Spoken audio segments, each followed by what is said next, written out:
Muito se fala por aí sobre a jornada do herói. Mas nós sabemos o que é um herói? Você sabe qual a diferença de um herói para um homem comum? Acompanhe-nos nessa jornada, que não é só a jornada do herói, e descubra um pouco mais sobre nós mesmos.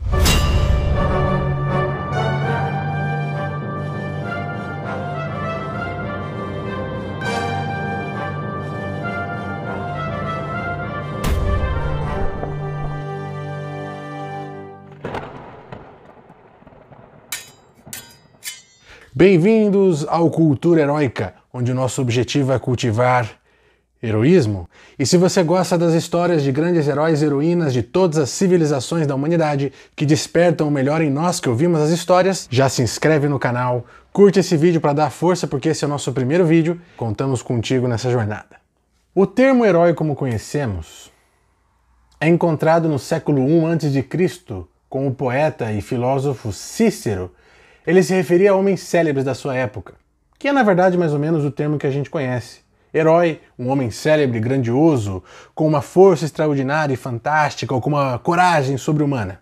Mas segundo a professora Andy Hobbs, da Faculdade de Sheffield e Cambridge, o termo é muito mais antigo, com as civilizações pré-históricas indo-europeias, se referindo àquele homem que protegia o povo com as suas habilidades guerreiras, lutando pelo bem da comunidade, como um salvador. A palavra que eles usavam era Seros. Tendo relação com esses povos pré-históricos, os Aedos, que eram cantores, poetas líricos que ficavam com a sua harpa cantando e contando histórias de grandes feitos e de grandes homens, eles começaram a usar o termo Eros, e se acredita que, puxando do Ceros, que era o salvador, aquele protetor dos povos indo-europeus, Eros agora foi popularizado por esses Aedos. Como uma das principais histórias contadas pelos Aedos gregos era a de Aquiles, o termo herói ficou intimamente ligado a Aquiles. O próprio Seth Stein, no livro Mortal Hero, fala que o termo ficou tão ligado a Aquiles que, a partir de agora, herói já não era só um homem comum que defendia sua comunidade com suas habilidades guerreiras, mas era também um semideus. Para quem não conhece, é claro que a gente vai ter um vídeo dele aqui no canal. Aquiles é o filho da deusa Tétis com o rei Peleu. E quando era muito jovem, a sua mãe lhe fez uma pergunta: se ele queria uma vida com muito conforto, com muitas riquezas, com uma mulher adorável que ia dar a ele muito carinho e muitos filhos que iam amá-lo muito bem, ou se ele queria uma vida de glória. E essa vida de glória levaria ele a momentos de dor, dificuldades e uma morte muito dolorosa. Porém, diferente da primeira opção, o seu nome seria lembrado eternamente pela humanidade. E ainda estamos falando de Aquiles, então é só fazer as contas. O termo herói, estando ligado a ele, fez com que a palavra herói se ligasse totalmente agora a um semideus.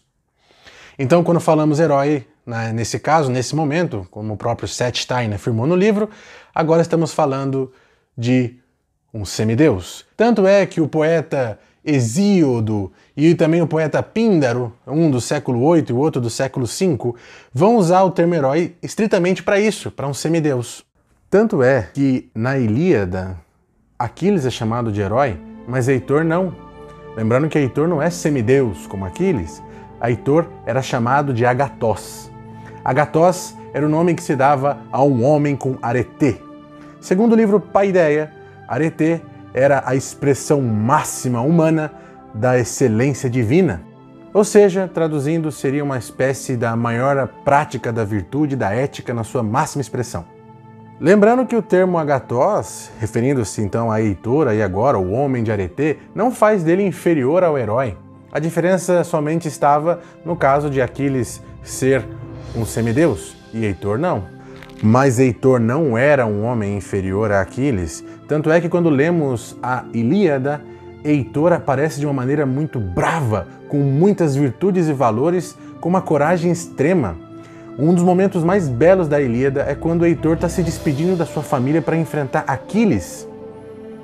Porque Heitor, sabendo que era inferior em Aquiles na sua habilidade física, ele sabia que iria morrer naquele momento. Ele se despede do seu pai, se despede da sua mãe, se despede da sua esposa, dos seus filhos e até do seu irmão. mas o momento mais belo é quando ele se despede da esposa, que ela, aos prantos, chorando e pedindo para que Heitor não fizesse isso, não fosse lutar contra Aquiles. Ele era um príncipe, ele podia ficar lá, ele podia se esconder atrás das muralhas.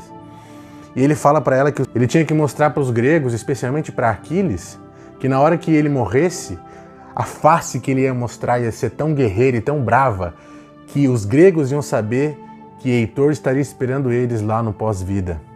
E o sangue que sairia do corpo dele no momento da sua morte ia ser tão especial que os gregos saberiam de que se trata um sangue troiano. E a coragem de Heitor é mostrada em outros momentos, que quando ele olha para Aquiles, no momento da batalha final de Heitor, ele olha e fala: eu sei que você é superior a mim, mas tome cuidado, porque da minha lança a ponta também fura. Num caso como esse, como podemos falar que Heitor era inferior a Aquiles? Pelo menos no quesito moral, no quesito de aretê.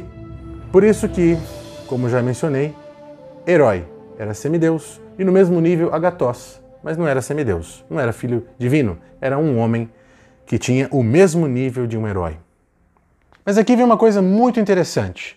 O filólogo Károly Kerényi, da Hungria. Lembrando que filólogo é aquele cara que estuda uma língua explorando tanto os sentidos literários, históricos, religiosos, todos os contextos possíveis para melhorar o entendimento da língua. Ele fala que os gregos não estavam querendo dizer necessariamente que eram filhos de entidades divinas, mas era sim algo simbólico. Nesse caso, significava que aquele homem que personificava as virtudes, os valores divinos, aquele homem que fazia ações fantásticas, aquele homem que havia se aproximado do perfeito, havia se aproximado do divino, ele já não era um homem comum, já não podia ser chamado de um homem comum. Não era Deus também, porque era muito acima. Então ele era um intermediário. Então era algo simbólico. Aquela pessoa que fazia ações divinas, ações virtuosas, no mais alto nível da moral, poderiam ser chamados de heróis, de semideuses. Nesse caso, então, todos nós poderíamos ser semideuses, desde que façamos ações heróicas, ações divinas. Uma outra palavra que os gregos vão utilizar muito e que vai incluir bastante herói aí nesse esquema é a palavra arquétipo, tá? Ou arquetipos. Isso no livro Paideia, que é a formação do homem grego, onde estabelece todas as palavras que a gente utiliza e utilizamos até hoje, inclusive principalmente na educação. Ele vai exemplificar, por exemplo, que arquétipo é aquela visão perfeita, aquele modelo ideal. Inclusive, Platão cita o arquétipo em vários de seus diálogos, em várias de suas obras. Mas o arquétipo agora que a gente está falando, ele estabelecia uma visão perfeita ao qual o ser humano deveria buscar. Lembra que eu falei que os semideuses eram aqueles que estavam entre os humanos, entre os deuses, mais próximo dos deuses? O arquétipo, então, seria isso, aquela pessoa que seria divina. Então, os gregos eles tinham na educação esse modelo perfeito ao qual deveriam seguir. Isso é muito importante, porque quanto maior fosse o seu modelo, maior fosse a sua visão perfeita da divindade, maior esse humano poderia chegar a ser. Um exemplo muito legal que a gente pode utilizar é sobre os 300 de Esparta, onde a gente fala bastante de Leônidas, o ponta de lança das fileiras dos 300 espartanos que defenderam contra os 20.000 persas. Mas, se considerarmos a educação que tiveram todos os espartanos, não era só Leônidas, que era um cara fantástico, mas aqueles 300 espartanos eram iguais, porque todos olhavam para cima e tinham um modelo gigantesco, grandioso. No caso de Leônidas era um Héracles, né? O filho de Zeus, que tinha seus feitos maravilhosos. É claro que a gente vai ter aí também um vídeo de Héracles aqui no nosso canal. Mas, se nós olharmos o modelo perfeito, nós vamos querer alcançar esse modelo. E, inclusive, é uma reflexão muito interessante que a gente pode ter falando sobre esses arquétipos, que se os nossos modelos são da nossa altura, por exemplo, a gente vê um homem muito parecido com a gente, que se destacou por algum motivo e considera ele um herói, um exemplo a ser seguido, um exemplo a ser conquistado, o nosso crescimento está muito limitado. Agora, se nós olhamos uma forma divina, uma forma grandiosa, quase impossível de ser alcançada, o nosso crescimento não tem limites e nós vamos buscar modelos que vai ser uma batalha de uma vida inteira, ou até de mais vidas. Vai moldar, inclusive, nossas decisões. Porque quando aparece algo para nós que pode ser injusto, por ter referenciais grandiosos de grandes heróis como um rei Arthur, que jamais tomaria uma decisão injusta, um rei Salomão, entre outros, a gente vai tomar decisões mais próximas daquilo que a gente estabelece como certo. E esses heróis, esses referenciais, vão ser algo espetacular para nossa mente construir bons referenciais, bons modelos, ao qual a gente pode nos moldar para aproximarmos disso. Assim como Leônidas olhava para Heracles. E hoje, com certeza, muitos de nós olhamos para Leônidas, que é um grande herói.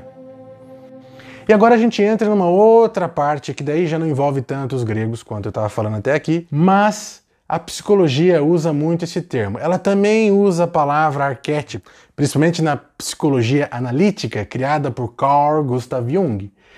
Mas a psicologia analítica fala de um arquétipo diferente. Enquanto os gregos estavam falando de um modelo perfeito ao qual você deveria buscar, o Jung fala sobre algo que nossa mente divide no inconsciente coletivo.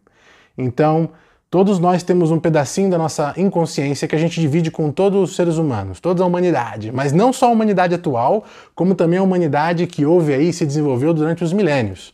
Então eles construíram modelos que são iguais em todas as civilizações, que é igual, sempre que se trata de humano, vai ter esse modelo na psique desse ser humano.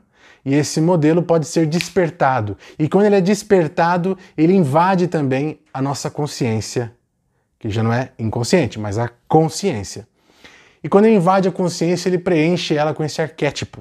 E um dos arquétipos mais famosos de todas as civilizações seria o arquétipo do herói.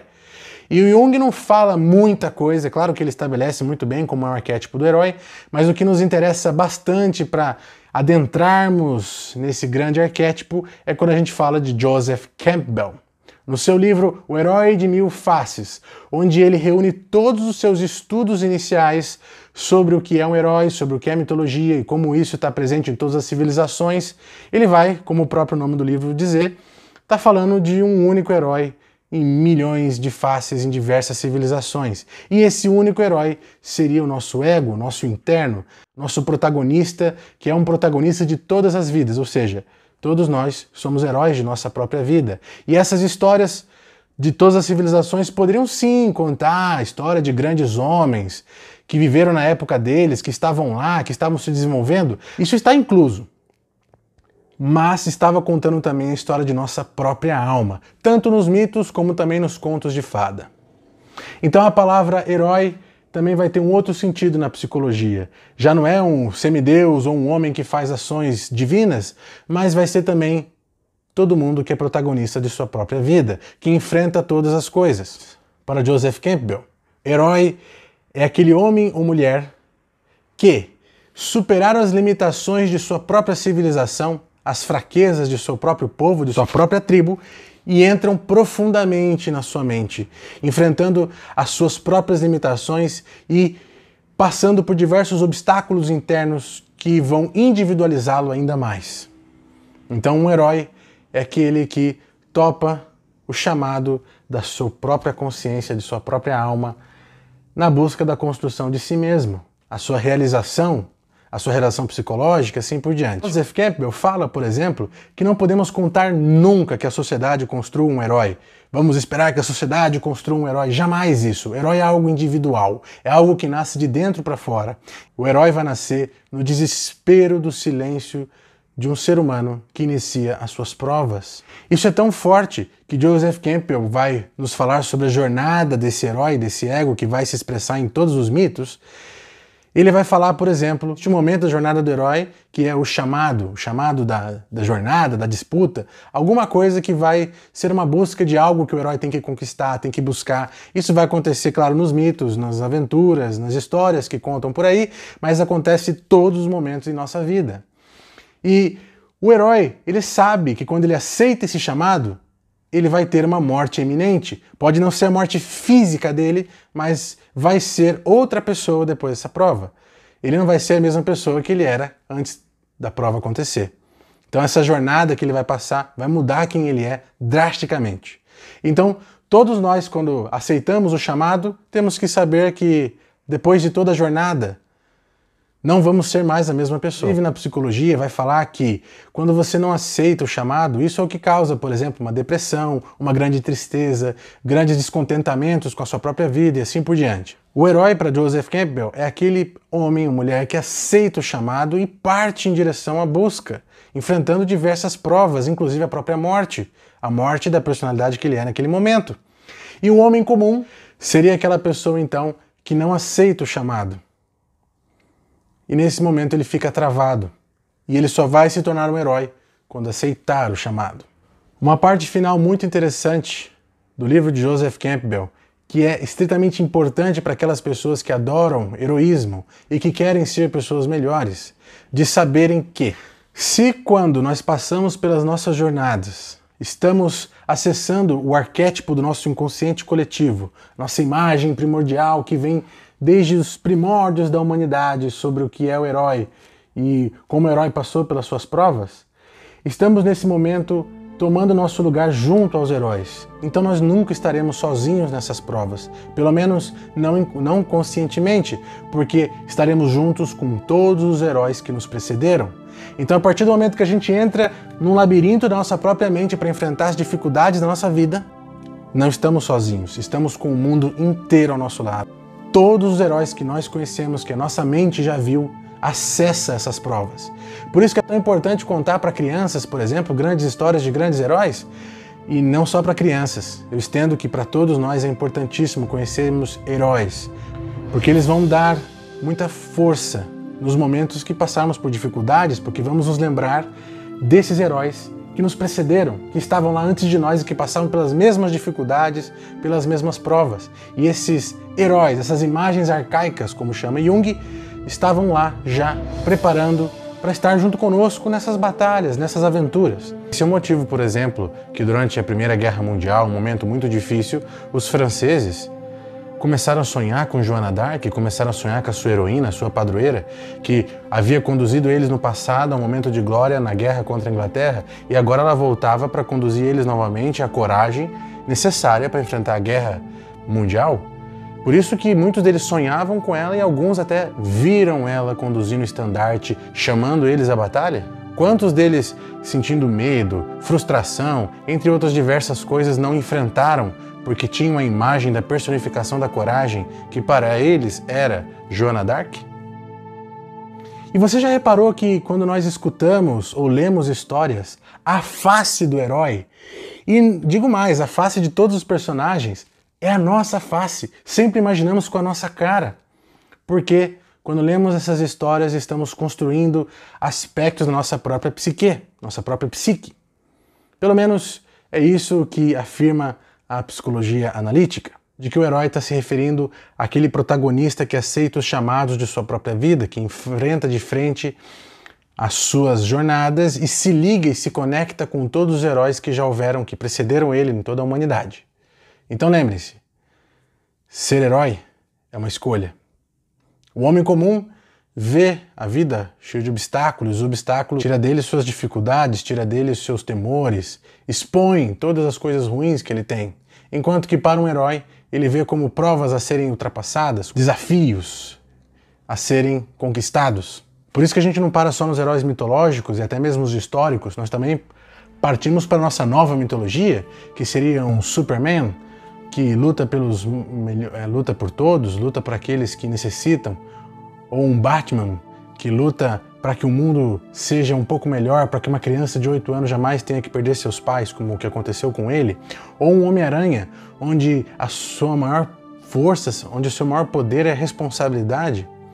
No canal contaremos várias histórias de todos esses grandes heróis e heroínas do passado, do presente e quem sabe até mesmo do futuro. Então se você não quer perder nenhum desses heróis e conhecer um pouco mais sobre a nossa natureza humana na sua melhor forma, na sua melhor expressão, não deixe de seguir nosso canal. Acompanhe-nos, clique no sininho e não perca nenhum vídeo, pois o heroísmo nasce em você.